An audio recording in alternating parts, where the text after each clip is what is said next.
I wanted to share an inspiring story with you from one of our clients, Valerie, who at 43, she faced low AMH, high FSH, diminished ovarian reserve. She had 2 heartbreaking pregnancy losses before coming to see us.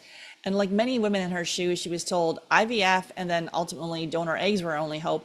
Valerie's story reminds us there's often more beneath the surface, and with the right testing, personalized support, and whole body care, she was able to conceive naturally. So if you're struggling with diminished ovarian reserve, recurrent pregnancy loss, or you're feeling overwhelmed by confusing fertility advice, this episode is for you. Let's go. Welcome back. I'm Sarah Clark, founder of FabFertile. For over a decade, my team and I have helped hundreds of couples improve their chances of pregnancy success, whether naturally or through IVF. We specialize in supporting those with low AMH, high FSH, diminished ovarian reserve, premature ovarian insufficiency, and recurrent pregnancy loss through functional lab testing and personalized fertility strategies. Today, we're talking about Valerie's story, how she had diminished ovarian reserve, low AMH, high FSH, and before coming to see us, 2 pregnancy losses, and how she went on to conceive naturally. This episode is for you as if you've experienced miscarriage before 12 weeks and want answers beyond everything looking normal. You've been diagnosed with low AMH, high FSH, diminished ovarian reserve, and are looking for a deeper approach. And you're looking to explore functional strategies like gut health, immune balance, and advanced blood work to improve pregnancy outcomes. Thanks so much for listening. I'm so thankful that you're here. Make sure you hit subscribe or follow. And if you know someone else who's on the fertility journey, please share this podcast with them. Let's get into the episode. We're talking all about a success story here with one of our clients. We're going to call her Valerie. So Valerie was 43. She'd come to us after having 2 pregnancy losses, miscarriages. She had low AMH and high FSH. And her FSH was 13.6. It did fluctuate because it does fluctuate each cycle, but usually below 10 is where you want to have it. So that can be an indicator that the body is struggling to produce healthy eggs. She suffered those 2 pregnancy losses. Definitely check out the 2 episodes I've done on pregnancy loss, one before 12 to 14 weeks, one after 14 weeks. Check those out with some biomarkers, things you can do. We're talking about the conventional testing that you can look at, also the functional testing. A lot of times this has been missed. And like many of the clients we work with, Valerie was told that either IVF or donor eggs were her only option. She knew her body could do it, and she wanted to figure out what was going on with her health. So she signed up and worked with the FabFertile team. So we did some testing. So as part of our FabFertile method, we have access to functional testing. We ship the testing worldwide, food sensitivity testing using blood, stool testing, looking at the DNA of the stool, and we do genetic testing different from the karyotyping you're going to do at the fertility clinic, and then being able to really customize your diet, lifestyle, and supplement recommendations, and also your biomarkers. Many times you go see a practitioner and they're just doing a health history, which we have a 100-question health history, a deep dive on how you're feeling, symptoms, along with your biomarkers. We can't just do the biomarkers and not do the health history, or just do the health history and not do your blood work. And then also including your partner. I can't tell you how many people have just done, from a female perspective, it takes 2 to tango in this. We got to look, especially if you're having implantation failure, pregnancy loss, we have got to look at his health. Is there something going on that you're passing infections back and forth, and that's why it's not implanting?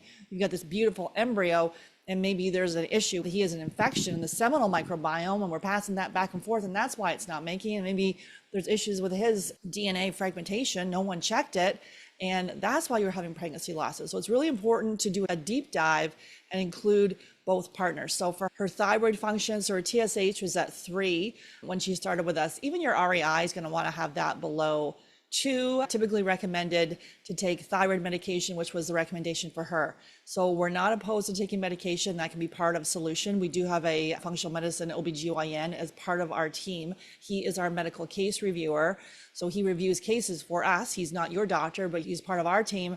Sometimes we can recommend some prescriptions if needed, and typically it is the bioidenticals or thyroid hormones to really be able to help support fertility. But her thyroid was too high for fertility, and so you need to have that below 2. Thyroid levels are going to help support ovulation, and then after we work with her, we'll talk about this in a minute, her thyroid improved.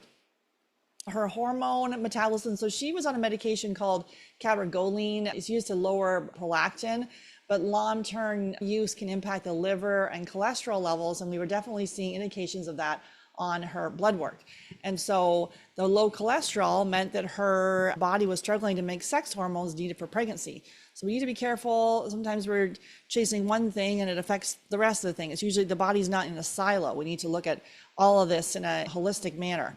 We did some gut testing, so looking at the DNA of the stool, and we found that she had H. pylori, so a virulence factor, and that can impact your nutrient absorption and inflammation. H. pylori can be passed back and forth via saliva to your partner. Many times people like, I found out I had H. pylori, and then no one has addressed the partner. So we always look at this conjunction because you could just chase this thing around a circle. And then we did the food sensitivity testing. So we start up by having both partners do a food diary for 5 days, eat your regular food, let us know how you feel physically and emotionally. 10 days, we start the elimination diet. Definitely send a message to hello@fabfertile.ca, subject line 10-day. We'll send you that elimination diet so you can get started on that right away. So we have both the partners start the elimination diet, taking out the foods for 10 days, systematically reintroduce over the course of 30. And then we have the female partner starting out doing the food sensitivity testing. And so we found out that despite she was already gluten-free, we found out that her anti-gliadin, which is on the stool test, was actually high. So she thought she'd taken out gluten completely, but she was going to church every week and she was having the little communion wafer, which was not gluten-free. So just having that small wafer was causing inflammation in her body, which impacts your body for days, weeks, and months. And so having that every week, the body wasn't able to reset itself. So it's not about not going to church and not having communion, but many churches have option to do a rice cracker wafer. So you need to, if that's you and you're totally gluten-free, but you're doing the communion wafer, to go and check. So we see that quite frequently. And then we did the vaginal microbiome. So imbalances in here can increase miscarriage risk and can make implantation difficult. So if she's got infections in there, like we see the uroplasma or bacterial vaginosis, even if you don't have signs, uroplasma can be silent. Obviously, bacterial vaginosis, you'll probably know you have that. But anyone on the fertility journey, if you're going in to do an IVF, I did a whole episode talking about what to do before you do your embryo transfer. You've got to do the vaginal microbiome and then also potentially the seminal microbiome too, especially if you'd had implantation failure before. And then also the stress and nervous system. So she experienced night sweats, disrupted sleep. So signs the body is in that fight or flight. What's really important, it's not just about you. We got to look at your partner, look at his health in a deep dive. Her partner, Jack, his semen analysis showed low volume and low sperm concentration, which can impact fertility and miscarriage risk. And then also blood tests revealed for him some elevated blood sugar, some kidney stress markers.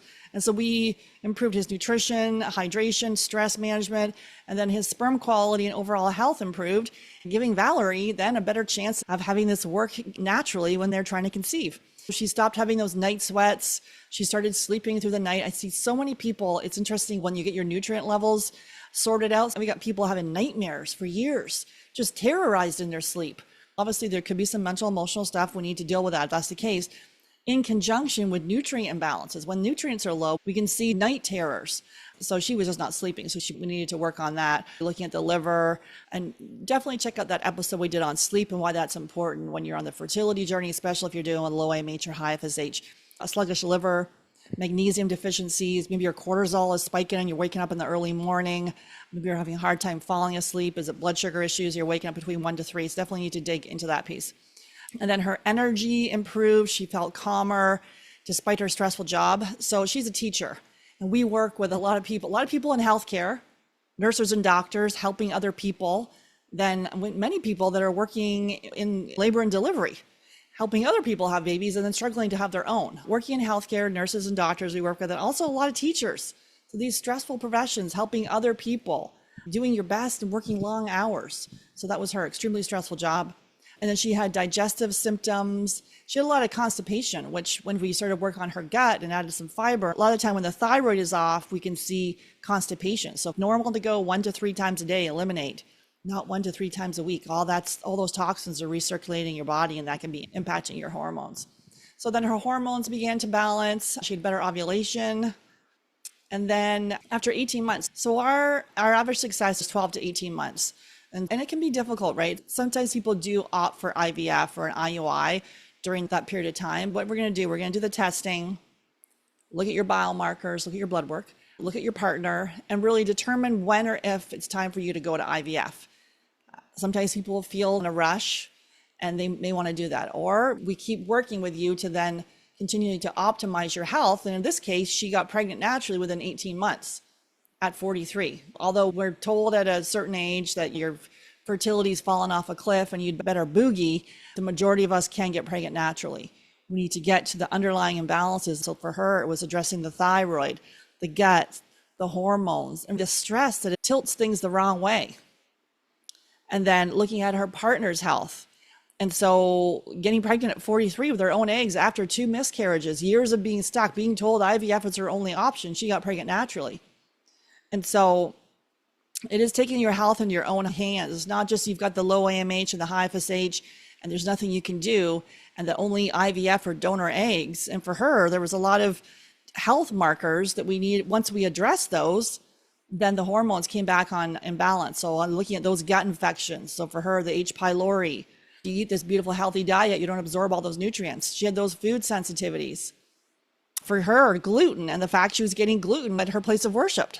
So being an advocate for yourself there, and typically there's options that can help. Really addressing the stress. If you're in a stressful job, working more than 50 hours a week, setting boundaries around that. You don't need to attend every meeting. You don't need to work till 10 o'clock at night helping others because you're like, well, I don't have my child right now. I can work later. The baby comes in when we set up an environment now. Closing down the laptop, not accepting calls past 5 or 6 o'clock. People can wait till the next day.